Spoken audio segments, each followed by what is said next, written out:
gravação. Tá ok, Mário? Começou?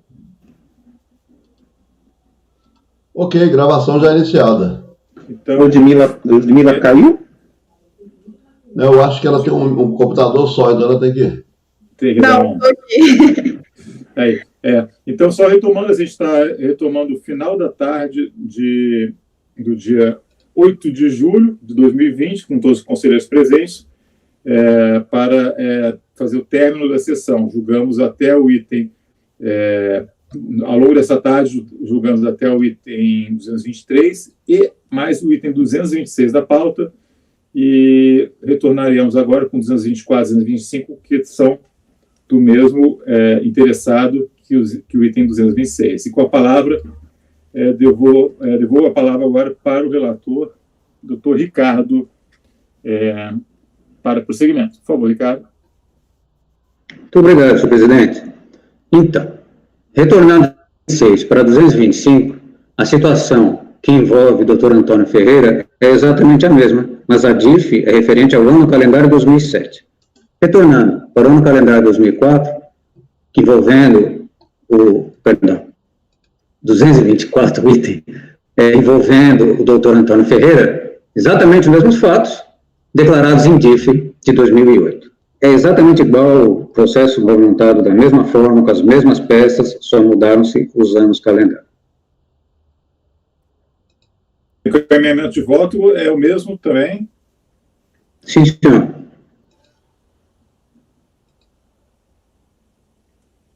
É que, nesses rascunhos que os senhores têm, eu ainda tenho encaminhamento dando pelo que eu não estava conhecendo, okay, porque eu refiz, são duas coisas diferentes, né? Nos rascunhos, eu refiz o encaminhamento de voto simplificado, e aqueles 3 parágrafos descrevendo exatamente o que aconteceu em relação a não se referenciar o valor, não dizer quanto retirou, não dizer quanto recebeu, eu acrescentei no item 226, e não os copiei ainda o rascunho do 225 e 224. Essa é a única diferença dos rascunhos, mas o fato em si é todo o mesmo.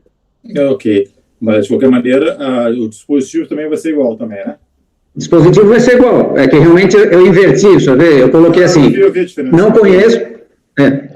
Tá tranquilo, tá entendido. Eu vou passar a votação, então. Mário, como vota? Estou votando, então, o item 225, não é isso? Não, 224. É o 24? É o 24. Ok, item 224, eu acompanho o voto do relator, senhor. Martim? Também acompanho o voto do relator. Ludmila? Acompanho também. Caio? Acompanho. Leonan? Acompanho. Juliano? Acompanho o voto do relator, presidente. Também acompanho, então fica por unanimidade, conhecer parte do recurso, apenas quanto à matéria, nulidade, declaração correta dos rendimentos de multa aplicada. Provimento, esse foi o resultado do 24. Eu já passo para o relator 225, lembrando que é o mesmo contribuinte e os mesmos fatos. Então, se repete novamente, só é o ano calendário 2007.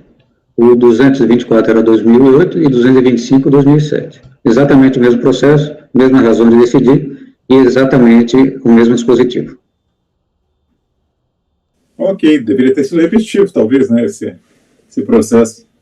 Daria margem, né? Enfim, então, daria margem, senhor presidente. Daria margem. Mário, como vota? Novamente acompanho o relator. Martim? Novamente acompanho também. Eu acompanho. Mila? Acompanho o relator. Caio? Leonan? Acompanho. Juliano? Acompanho, presidente, o relator.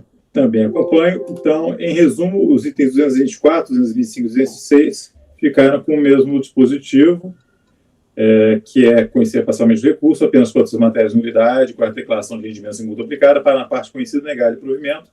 Eu passo a palavra para o relator, para abordarmos agora o item 227 da pauta. Tá? A gente vai 227 da pauta. Tá, ok. À vontade, okay. Então. Eu peço desculpas, porque envolve muitas questões de fato. Esses próximos processos são variação de patrimônio descoberto ou depósito bancário. Eu tentei resumir ao máximo o destaque nos processos para agilizar a nossa apreciação. Mas realmente tem muitas questões de fato. Mas é possível ser célere Senhor Jairo Abud, do item 227. Trata-se aqui de um recurso voluntário contra um auto de infração de imposto de renda à pessoa física que apurou variação patrimonial descoberta. No relatório da decisão de piso, eu vou destacar o quê? Quanto ao exercício de 2002, existiam contas bancárias no exterior. Ele foi intimado, mas não apresentou os extratos mensais solicitados, apenas o informe. Assim, os dados de 2000 e 2001, os saldos em 31/12, foram os constantes na declaração do contribuinte. Tendo em vista que os documentos apresentados não permitiram verificar, segundo o auditor, os valores declarados no início do ano são os mesmos no final do ano. Não constatamos, portanto, a ocorrência de variação cambial isenta, nem pudemos apurar os rendimentos das aplicações financeiras. O contribuinte declara os mesmos valores, e de um ano para o outro. E ele tinha depósitos no exterior. Quanto ao exercício de 2003, em relação às contas bancárias no exterior, embora intimado, não apresentou os extratos mensais solicitados, apenas 2 extratos com saldo total. A maior parte desse valor de 2003 foi constatado que era algum tipo de aplicação financeira, conforme o extrato apresentado.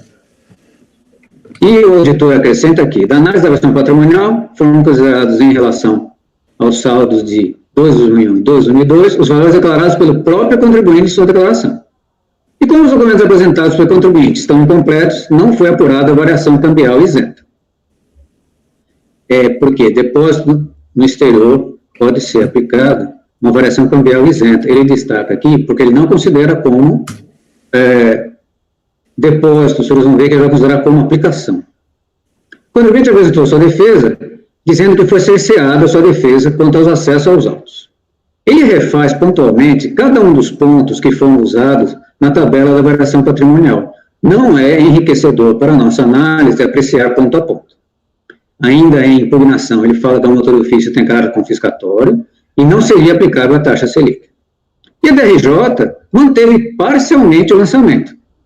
Ela reconheceu que era possível tirar do acréscimo patrimonial descoberto o que foi elidido mediante a apresentação de documentação hábil que não deixasse margem a dúvida. Portanto, houve redução no valor da autuação. Bem, do voto do acórdão, ele faz, então, ponto a ponto contestado lá na impugnação, ele rebate ou aceita. Mas, mais uma vez, por isso ser tão questão de fato, não é enriquecedor para a nossa apreciação. A DRJ aprecia origens, aprecia aplicações, tanto do ano 2002 quanto do ano 2003, que envolve a autuação. E fala que haveria o ônus da prova, a presunção do contribuinte ao comprovar que não houve o acréscimo patrimonial descoberto.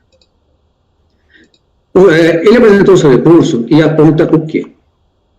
Aponta entender que a análise da primeira instância equivocou-se em 3 pontos. Então, de todos aqueles pontos que eles levantaram, eu não fui específico, porque ele só vai continuar se contrapondo a 3 pontos. Rendimentos de poupança no Banco Sudameris, saldo em contas no exterior do Banco Sudameris e Sofisa, rendimentos isentos e não tributáveis decorrentes da variação cambial. E discorre sobre alguns rendimentos de poupança, almejando incluir tais rendimentos, porque são de seus dependentes, como origem de recursos para o ano calendário 2001. Retoma o argumento impugnatório sobre a necessidade de ser corrigido o erro de conversão de moeda em suas declarações, em busca da verdade material, ou seja, ele quer alterar as declarações para, então, incluir o erro de conversão de moeda que ele não havia incluído. As suas declarações foram a base para o lançamento.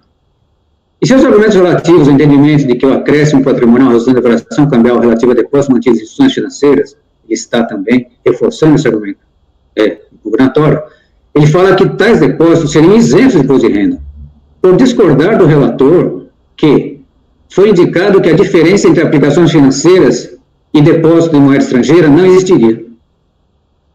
Entende ser absurdo e sem amparo legal tal entendimento, sem amparo legal tal entendimento, apontando que o referido artigo não faz distinção, o artigo 25 da Lei 9.250. Ele acha que essa distinção foi imposta simplesmente pelo manual de pergunta e resposta, de distinção entre depósito e aplicação. Pedido final em procedência integral. Do voto eu conheço, ressalto que não suscita questões preliminares. Eu recorro, como de costume, ao acórdão do ilustre conselheiro Martim, porque ele sempre destaca fundamentos legais e a forma que deve ser contestada autos de lançamento e combate ao valor acréscimo patrimonial descoberto. Então, fundamento legal básico é a Lei 763 de 88, a primeira a terceira. Indo direto para o parágrafo 13, eu digo o quê? No tocante à sua pretensão recursal relativa de poupança no Banco Sudameris, incluir os rendimentos de seus dependentes como origem de recursos no ano calendário 2001, pode ser verificado que, conforme demonstrativo detalhado do informe de rendimentos financeiros, assiste razão ao contribuinte. Em tal documento, realmente estão consignados os rendimentos dos dependentes que foram indicados em sua declaração de ajuste anual no ano calendário 2001. Assim sendo, os valores de R$ 37,40 e R$ 17,31 realmente devem ser considerados como origem de recursos para o ano 2001. Já os argumentos recursais acerca de saldos iniciais em contas no exterior, nos bancos Sudameris e Stofisa, em suma, baseiam-se na pretensa necessidade de ser corrigido erro de conversão em suas declarações de ajuste anual, em busca de melhor material, para os 2 anos calendário movidos nessa lide. Mas, entendo o contribuinte que não se admite a retificação de declarações a destempo, conforme previsão legal e conforme súmula CARF 33, que aqui destaca. O terceiro ponto. Por fim, apreciando o argumento recursal de que o acréscimo patrimonial resultante da versão cambial relativa a depósitos mantidos em instituições financeiras no exterior seja isento de imposto de renda, embora conformado com a autuação e com a interpretação do DRJ, classificando o entendimento como absurdo sem fundamento legal, deve ser apontado que realmente entende-se que não há pertinência na sua pretensão. A DRJ atacou de forma cristalina tal argumento, não só apontando o fundamento legal normativo para que a variação cambial em questão não pode ser considerada isenta. Não está envolvido o jogo de palavras, como quer fazer crer o reclamante, mas realmente depósito em moeda estrangeira difere de aplicação financeira. Percebe-se que a instância qual também destaca a falta de comprovação documental suficiente para esclarecer os fatos em questão. E ainda aponta que, dentro do possível, a fiscalização já apreciou os documentos relativos e os considerou para formar sua convicção no lançamento. Sobre a insuficiência documental e sobre a apreciação pela auditoria dos documentos já apresentados, esquiva-se o recorrente a não se manifestar. Assim, tendo a DRJ devidamente já se manifestado sobre o quesito em questão, o quesito em questão é resultante da variação cambial. Conforme verificado nos seguintes excertos, eu vou, com base no artigo 57, ler só os destaques.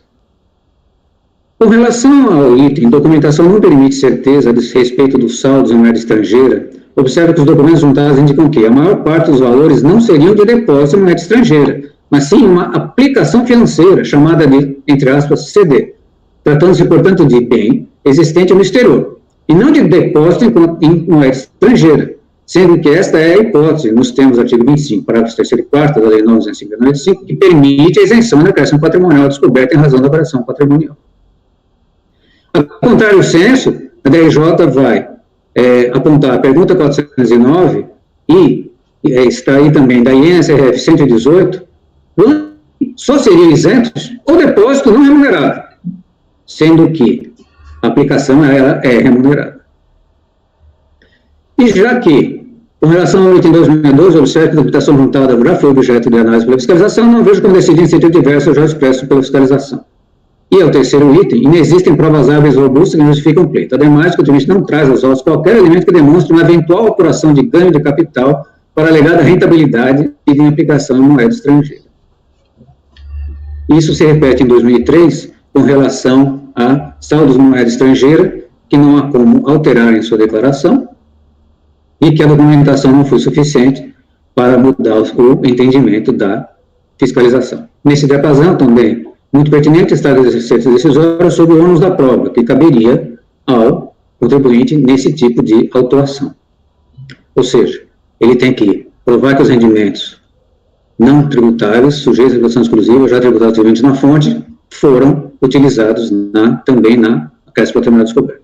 Portanto, verifica na presente seguinte que resta afastados todos os argumentos apresentados, com exceção dos relativos a rendimentos e poupança do Banco Sul-América, com inclusão dos rendimentos isentos dependentes com origem de recursos no ano calendário 2001, nos valores de R$ 37,40 e R$ 17,31. não é essa reforma, portanto, ocorre recorrido nos demais quesitos. Isso posto, o voto por aprovamento parcial ao recurso, para que sejam considerados como risco para o Antena 2000 os valores de R$ 37,40 e R$ 17,30. Seria meu voto, senhor presidente. Ok, vou deixar primeiro está aberto ao debate para os colegas.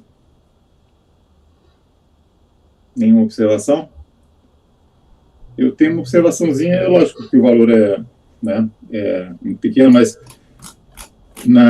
no acréscimo de variação patrimonial a descoberto, rendimentos de aplicações financeiras, elas não entram na planilha, tá, doutor? Só quando ocorre o resgate das aplicações financeiras. Rendimentos eles ficam lá no banco e não representam rendimento de uma poupança, rendimento de um fundo, pode, independentemente do valor, enquanto ele não for resgatado, ele não é considerado, isso é tranquilo, é questão de... Não, o senhor tem razão. O senhor tem razão. Só quando ele é resgatado, tá? Eu me equivoquei. Portanto... Seria negar provimento, no caso aí. É negar provimento completo. Tá. Então, eu tenho que mudar o texto, que esses rendimentos, isso está no parágrafo... Tem que fazer a adaptação do texto também. Parágrafo 13, eu tenho que alterar, dizendo que apenas no resgate seriam utilizáveis. Exato. E, desculpe, viu, eu realmente me equivoquei. Não eu não sabia, né? Mas a gente está aí para isso. Tá, ótimo. Por isso é um colegiado, né? Aí eu também altero o parágrafo 24, dizendo que todos os argumentos estão afastados. E nega o provimento do recurso. Com calma, né, Ricardo? A gente está só... nesse momento o dispositivo. Se na emenda tem alguma observação, vai ter de ver. Que a emenda a gente também está votando. A fundamentação você faz as adaptações com calma, prevalecendo esse encaminhamento, né? Não, ele não está na emenda. A minha emenda costuma ser um pouco mais resumida, fala mais sobre o assunto do que sobre pontos específicos. E o voto seria pela negativa do provimento. Ok. Alguma observação adicional? Então, vou passar a votação. Como vota, Mário? Acompanhe o voto do relator, senhor presidente. Martim? Eu também vou acompanhar o voto do relator. Ricardo? Né? Ricardo, não, desculpa. Eu estava no máximo aqui já. Essa hora. Ludmila acompanha. Caio? Acompanha o relator. Leonan? Acompanho o relator.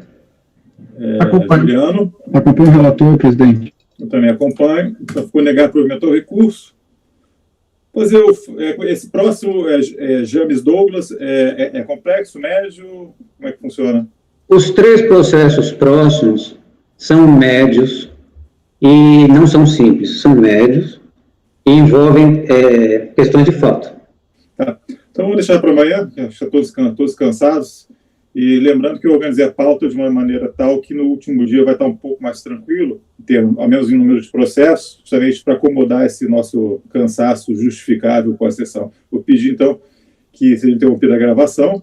Então, para recordar aí apenas para registro, fizemos até o 227 da pauta no dia de hoje. Tá? Ficaram algumas vistas aí pendentes de mesa, mas isso é uma outra história, a gente retoma amanhã na medida do possível. Ok? Pode encerrar a gravação, então, doutor Mário e Ludmila, o backup também.